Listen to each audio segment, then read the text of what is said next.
नहीं, कल जिस तरह से ममता बनर्जी ऑफिस पहुंची और वहां से हार्ड डिस्क वगैरह सारी चीज़ें लेकर गईं और अमित शाह को अपशब्दों से उन्होंने संबोधन किया, मैं समझता हूं ये अमर्यादित है, ऐसा नहीं करना चाहिए था। दूसरे जो उन्होंने प्रोटेस्ट किया है आज और सरकार ने उनको उठाया है, ये तो ऐसा एक नॉर्मल प्रक्रिया होती है कि जहाँ कहीं इस तरह के प्रोटेस्ट होते हैं वहाँ से उठा लिया जाता है। हम इमाम लोग हैं, कई बार हमें उठाया गया, हम प्रोटेस्ट कर लेते हैं कहीं पर। तो एक नॉर्मल प्रक्रिया है, कहीं बहुत ज़्यादा हुजूम नहीं हो या कोई और अप्रिय घटना ना हो जाए, इस वजह से सेफ्टी पॉइंट ऑफ व्यू से उठा लेते हैं, उनको छोड़ भी दिया गया। लेकिन सवाल सबसे बड़ा ये है कि ममता जी को डर क्या है कि वो हार्ड डिस्क लेकर चली गई। सबसे बड़ा सवाल ये है, अगर आपने कुछ गलत नहीं किया है तो आप कहिए, लो भाई ये सब कुछ सामने है, देखो अगर कुछ गलती है तो बताओ। इसका मतलब ये है, अगर कोई आदमी मेरे ऑफिस में आकर मेरा कंप्यूटर देखना चाहे और मैं उसको नहीं दिखा रहा हूँ, या मेरा कोई मोबाइल देखना चाह रहा है और मैं उसको नहीं दिखाऊं, तो इसका मतलब ये कोई झोल है, कुछ ना कुछ तो है।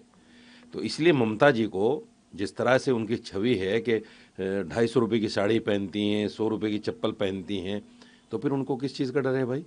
उनको तो डर होना ही नहीं चाहिए। इसलिए उनको सारी चीज़ें ओपन कर देनी चाहिए, जनता खुद समझ लेगी। राहुल गांधी ने ट्वीट किया और दोबारा ये दोहराया, अमीर्स लोगों के लिए काम करती है, अमीरों के लिए काम करती है, करप्ट पार्टी है जनता पार्टी। अंबानी को किसने बनाया था? अंबानी को अंबानी बनाने वाली कांग्रेस है।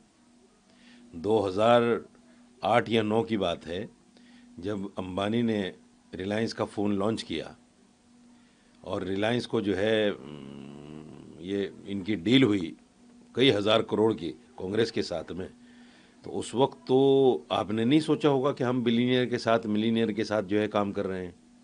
सरकारें जो है उद्योगपतियों के साथ मिलकर काम करती हैं, ये एक नॉर्मल सा प्रोसेस है।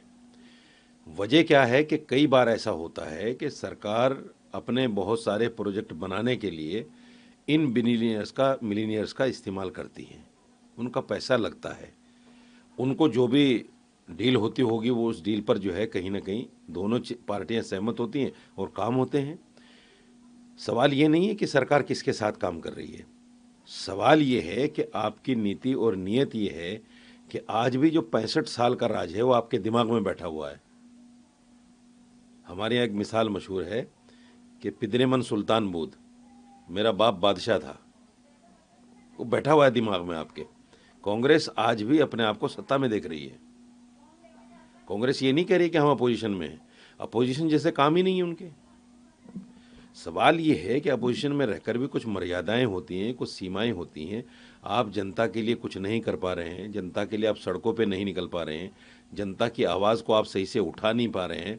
आप मोदी को कोसना, योगी को कोसना और भारतीय जनता पार्टी को गाली देना, ये अपोजिशन की रणनीति नहीं होनी चाहिए। हमने अपोजिशन को पहले भी देखा है। अपोजिशन कहीं इस तरह से जो आजकल अभद्र भाषाएं इस्तेमाल हो रही हैं योगी और मोदी के लिए, इस तरह की बातें पहले नहीं थी। ये नई परिभाषाएं हैं, इधर से भी हो रही हैं, राहुल के लिए, सोनिया जी के लिए। मैं समझता हूं कि सियासत में इन चीज़ों की गुंजाइश नहीं है। अच्छी सियासत के लिए सत्ता पक्ष और विपक्ष दोनों इन बातों को भूलकर देश को आगे ले जाने के लिए काम करें, यही सबसे बड़ा विपक्ष का योगदान होता है। मल्लिकार्जुन खड़गे और जयराम रमेश दोनों ने आज चाइनीज कंपनीज के लिए रेड कारपेट मोदी सरकार बिछा रही है। कहीं ना कहीं गलवान में शहादत जिन सैनिकों ने दी उसका अपमान है, और चाइनीज कंपनीज पे जो बैन था वो 5 साल बाद मोदी सरकार ने हटा लिया है। ये कहीं ना कहीं चिंताजनक है, और साथ ही साथ अमेरिका की जो टैरिफ वाली पॉलिसी है उसके आगे भी मोदी सरकार झुक गई है। नहीं, देखिए, जहाँ तक टैरिफ की बात है उस पर तो मैं भी सहमत नहीं हूँ, क्योंकि अमेरिका यूरोप के कई छोटे छोटे देश ऐसे हैं जिन पर अमेरिका ने टैरिफ लगाया, उन्होंने पलट के डबल टैरिफ लगा दिया। अगर 50% लगाया तो उन्होंने अपने यहाँ 100% लगा दिया अमेरिका के ऊपर, और अमेरिका मजबूर हो गया उनका टैरिफ वापस लेने के लिए, और वापस लिया। सॉरी, उनका टैरिफ वापस लिया। तो हमारी सरकार क्यों नहीं कर सकती? सवाल ये है कि हमारी सरकार को किस चीज़ का डर है कि भाई हम अमेरिका के ऊपर 100% टैरिफ क्यों नहीं कर सकते? हम भी उनकी तरह डबल टैरिफ करें तो कहीं ना कहीं ट्रम्प उससे झुकेंगे। ट्रम्प की तो भाई दादागिरी चल रही है। आपने देखा होगा मैंने ज़िला के अंदर क्या किया मतलब प्रेसिडेंट को और उनकी वाइफ को उठा लिया आपने। ऐसी दादागिरी पूरी दुनिया में कहीं कभी देखने को नहीं मिली होगी, और सिर्फ तेल के खेल के लिए, क्योंकि उन्होंने एक्सेस देने से मना कर दिया।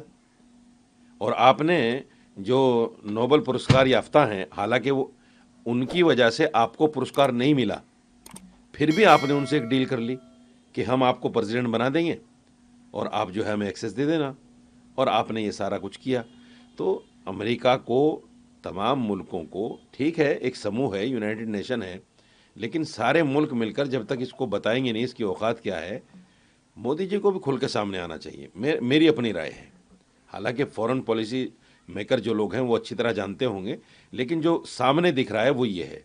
दूसरी बात, मल्लिकार्जुन खड़गे जी, आप सिर्फ एतराज़ करने के लिए अपोजिशन होता है, आपने एतराज़ किया। हमें कभी भी अपने पड़ोसी देशों से इतना नहीं बिगाड़ना चाहिए कि उस बिगाड़ का देश को नुकसान हो जाए। फिर भी रास्ते खुले रहने चाहिए। पाकिस्तान ने हमारे साथ क्या कुछ नहीं किया, लेकिन हम फिर भी बैठे, बार बार बैठे। हमने ऑपरेशन सिंदूर के बाद हमने उनके साथ खेला भी है। तो ये सारी चीज़ें हमें अपने पड़ोसी देशों के साथ करनी पड़ती हैं। किन कंपनियों को लेना है, किन कंपनियों को नहीं लेना है, ये सरकार की पॉलिसी होती है। तो बांग्लादेश ने वीजा सर्विसेज जो है भारत में सिक्योरिटी कंसर्न्स बताया उन्होंने कि सिक्योरिटी कंसर्न्स के बीच में हमने रोक दी है। और जो फॉरेन अफेयर के एडवाइज़र हैं तौहीद हुसैन, उन्होंने ये भी कहा है कि गवर्नमेंट ने जो ये स्टेप्स लिए हैं प्रिकॉशन के तौर पर मेजर लिया है। देखिए, ये सरकार यहाँ कहीं हमारी कमज़ोर पड़ती दिख रही है। ये काम हमें करना था। हमें बांग्लादेश की तमाम मिज़ाइल रोकनी थी। जो हम उसको सपोर्ट कर रहे हैं, चावल से, सब्ज़ी से, फलां से, उन तमाम चीज़ों को हमें रोकना था। जब हम रोकते तो उनको फिर दिन में तारे नज़र आते, और फिर वो हमारे इस तरह की कोई बातें हमारे लिए नहीं करते। क्योंकि हमने नहीं किया, तो अब होता क्या है कि जो आदमी कमज़ोर होता है, जब उसको तमाचा पड़ता है ना, तो सिवाय गाली देने के कुछ नहीं करता। यही एक रास्ता बचता है, उसके बाद गाली दे के भागेगा। अब वीज़ा बंद अगर आप कर देंगे, ऐसा कौन सा मेला लगा है बांग्लादेश में, ऐसी कौन सी जॉब्स हैं बांग्लादेश में, आप तो खुद भूखे नंगे हो, आप तो खुद दूसरे देशों में कमाने के लिए जाते हो। सारे बांग्लादेशी जो है आपको अरब कंट्रीज में मिलेंगे जाके। तो आप हिंदुस्तानियों को क्या दे सकते हो, क्या है आपके पास? आप हिंदुस्तानियों के रहमो करम पे रह रहे हो। तो मैं अपनी सरकार से आग्रह करता हूँ कि इसको थोड़ा सा संजीदगी से लें, और बांग्लादेश पर भी जो उचित कार्रवाई हो सकती है वो कार्रवाई हमें करनी चाहिए। सर, कोर्ट ने उनके परिवार के बारे में ये कहा है कि लैंड फॉर जॉब जो मामला था रेलवे का, कि इन्होंने इस तरीके से अपना रवैया अपनाया है कि ये क्रिमिनल इंटरप्राइज है और इन्होंने मतलब करप्शन किया है। ये साफ दर्शाता है कि इन लोगों ने करप्शन किया, लेकिन इसको छुपाने की भरपूर कोशिश की है। देखिए, एक टाइम लालू देश का एक ऐसा चेहरा थे जिनको लोग सुनते भी थे, जानते भी थे, समझते भी थे, और उनकी बातों पे हंसते भी थे। पार्लियामेंट में भी बड़ी बड़ी ठिठोलियाँ होती थी, इधर अटल बिहारी वाजपेयी बैठे हैं, इधर फलां बैठे हैं, और ठिठोलियाँ हो रही हैं, ऐसी बातें कर रहे हैं लालू जी। लेकिन पीछे क्या था वो बहुत बाद में खुला। जिस तरह से घोटाले सामने आए लालू जी के और उनके परिवार के, राबड़ी देवी तक और फलां तक, वो कहीं ना कहीं आश्चर्यजनक है। बहुत अफसोस होता है कि वो लोग जो, जिनको देश की सेवा के लिए चुना जाता है, प्रदेश की सेवा के लिए चुना जाता है, वो लोग सिर्फ और सिर्फ अपने लिए जीते हैं। उनको अपनी अपनी वोटर से, अपने लोगों से कोई लेना देना नहीं है। सवाल ये है कि जितना घोटाला उनके ऊपर पकड़ा गया और पकड़ा जा रहा है, अभी भी निकल रहा है, अगर ये इतना पैसा ये पब्लिक के ऊपर लगा देते तो बिहार आज सोने की चिड़िया बन जाता। बिहार को जॉब्स की ज़रूरत नहीं पड़ती, लेकिन उन्होंने सिर्फ बातों की खाई है, काम कुछ नहीं किया है। इसलिए जो भी घोटाले खुल रहे हैं, मैं समझता हूँ कार्रवाई होनी चाहिए, और अच्छी कार्रवाई हो भी रही है, और भी होनी चाहिए, ताकि आने वाले जो सियासतदान हैं, जो इस तरह के लोग हैं, उनकी भी आंखें खुलें कि हाँ भाई, ये कभी भी खुल सकता है, जो भी हम करेंगे। सर, मेरा आखिरी सवाल, sir leader of both parties हैं, उन्होंने सिखों के गुरुओं के बारे में आपत्तिजनक बयान दिया। उसके बाद आज भी सदन में हंगामा चला, कल भी सदन में हंगामा चला और काफ़ी विवाद रहा। भारतीय जनता पार्टी की तरफ से प्रोटेस्ट भी किया गया। आप क्या? असल में आतिशी जो है ना, वो दूसरे धर्म कहिए या दूसरी विचारधारा की हैं, उनको हिंदू मुस्लिम से कोई लेना देना नहीं है। हिंदू मुस्लिम उनके नज़दीक या सिख उनके नज़दीक कोई बहुत अच्छा धर्म या अच्छे धर्म के लोग नहीं माने जाते, जो उनका अपना एक अक़ीदा है।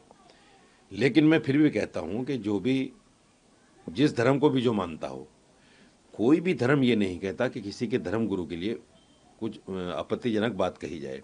कुरान हमें खुद ये कहता है कि जो अल्लाह के अलावा किसी और खुदा या देवी देवता को मानते हैं तो उनके बारे में बुरा भला मत कहो। किसी को भी नहीं कहना चाहिए। आस्था बहुत बड़ी चीज़ होती है।